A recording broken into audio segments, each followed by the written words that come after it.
नमस्कार, आप देख रहे हैं पंचायती राज न्यूज और मैं हूं आपके साथ कंचन। ग्राम पंचायत बराखुर्द की सरपंच श्रीमती मुन्नीबाई साकेत के आयोजन एवं गोलू शुक्ला और बबलू साकेत के संयोजन में बराखुर्द में युवा संवाद का आयोजन किया गया, जिसमें क्षेत्रीय युवाओं ने बढ़ चढ़कर हिस्सा लिया। कार्यक्रम के मुख्य अतिथि वरिष्ठ कांग्रेस नेता एवं क्षेत्रीय जन कल्याण संघर्ष समिति के अध्यक्ष रामनिवास उर्मलिया रहे। ग्राम प्रवेश पर युवाओं ने श्री उर्मलिया की बैंड बाजे के साथ भव्य अगवानी की और जुलूस की शक्ल में नाचते हुए कार्यक्रम स्थल तक पहुंचे। इस मौके पर सैकड़ों की तादाद में युवाओं ने रामनिवास उर्मलिया यूथ ब्रिगेड की सदस्यता भी ग्रहण की। उपस्थित क्षेत्रीय युवाओं ने युवा अस्तित्व को लेकर श्री उर्मलिया से एक एक करके दर्जन भर सवाल किए, जिनका बेबाकी के साथ श्री उर्मलिया ने जवाब दिया। अपने सवालों का संतोषजनक जवाब सुनकर युवाओं में काफ़ी उत्साह देखने को मिला।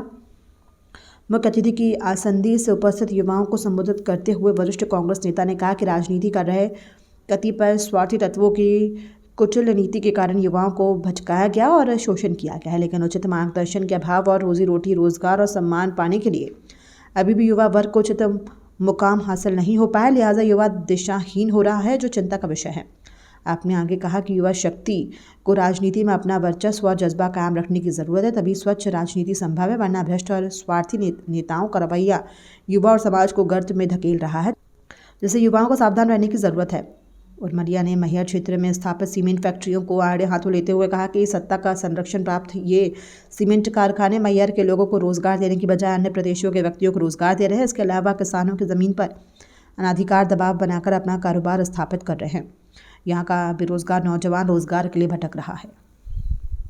इस पार्टी की सरकार बनी 15 महीने की, सम्माननीय कमलनाथ जी की, तो उस 15 महीने में उन्होंने बेरोजगारों के लिए, हमारे युवा साथियों के लिए ही स्पष्ट आदेश किया था कि पूरे मध्य प्रदेश में जो भी कंपनियां हैं उनको उन्होंने आदेशित किया था कि सबसे पहले लोकल लड़कों को काम में रखा जाए 80%। ये कांग्रेस पार्टी का एजेंडा था। और मेरे एजेंडे की अगर आप बात करते हो तो मैं तो जब से होश संभाला हूं तो कंपनियों के खिलाफ ही लड़ाई लड़ते आया हूं। और जितनी ताकत है आप सबके ही बराबर मैं भी हूं, जैसे आप हो उसी तरह मैं भी हूं। मुझे अभी कोई मौका तो मिला नहीं कि मैं किसी पावर में आ जाऊं, कोई पद में हूं। आप लोगों के दम पे संघर्ष करता हूं। तो जितनी भी ताकत थी मेरे आप लोगों के दम पर, तो मैंने ऐसी कोई कंपनी नहीं है जिसमें लड़कों को मैं रोजगार न दिलाया हूं, जितना मेरा बस चला है।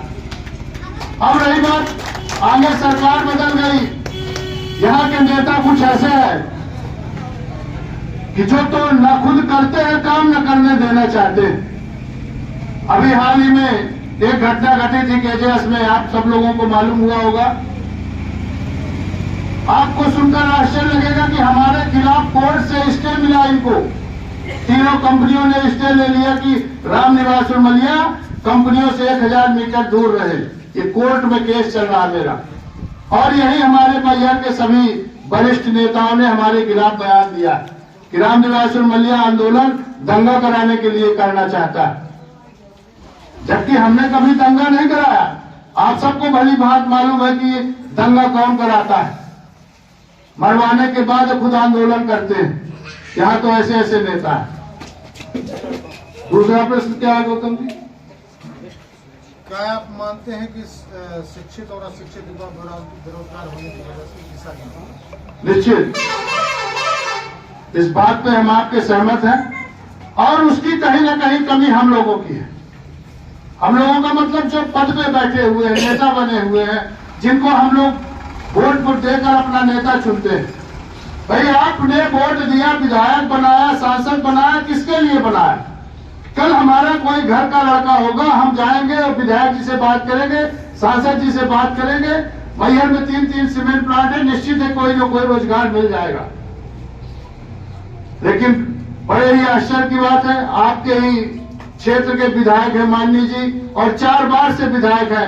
एक भी युवा यहाँ हाथ उठाकर बता दे कि मुझे नौकरी दिलवाई गई। तो दिशाहीन तो है, हो ही रहा है हमारा युवा। आज भटक रहा है, कोई गांजे की तरफ जा रहा है, गांजा बेच रहा है, कोई दारू बेच रहा है। ये किसकी कमी है? ये हम लोगों की कमी है जो राजनीति करते हैं, जो सत्ता पे बैठे हुए, ये उनकी कमी हुई। और कहीं न कहीं आप सबकी कमी मैं मानता हूं। तो एक बार हमने देखा, 2 बार धोखा खाया, 3 बार लगातार धोखा पे धोखा हुआ जा रहा है। इसके बाद भी नहीं संभल पा रहे हम लोग, तो किसकी कमी कहेंगे? अपनी ही कमी मानी जाएगी। तो निश्चित रूप से इस प्रश्न में हम उनके साथ है कि दिशाहीन हो रहा है हमारा युवा, और अगर ये जो दिशाहीन युवा हो रहा है, अगर आप सबका आशीर्वाद रहा और मुझे मौका मिला, तो निश्चित रूप से मैं मानिए कि नारायण त्रिपाठी ने तो सिर्फ बयान दिया था कि मैं एक घर से एक लड़के को नौकरी दिलवाऊंगा, लेकिन मैं आपके बीच में बजरंगबली के बगल में बोल के जा रहा हूं कि मैं करवा के ही रहूंगा। अगर मुझे मौका मिला तो निश्चित रूप से मैं पहला काम, मेरा पहला एजेंडा है अपने क्षेत्र के सभी युवा साथियों को रोजगार दिलाना, जो जिस लायक है।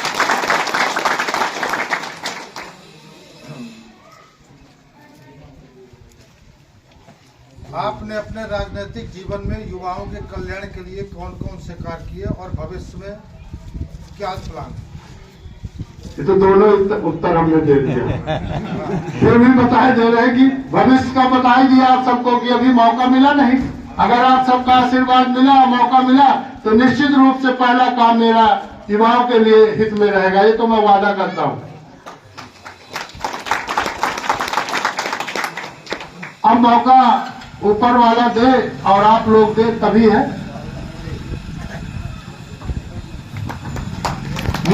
यदि खबर अच्छी लगी हो तो हमारे चैनल को लाइक, सब्सक्राइब और शेयर करते रहिए। किसी भी प्रकार की खबर, भ्रष्टाचार, घटना की जानकारी देनी हो तो नीचे लिखे नंबरों पर संपर्क करें। धन्यवाद।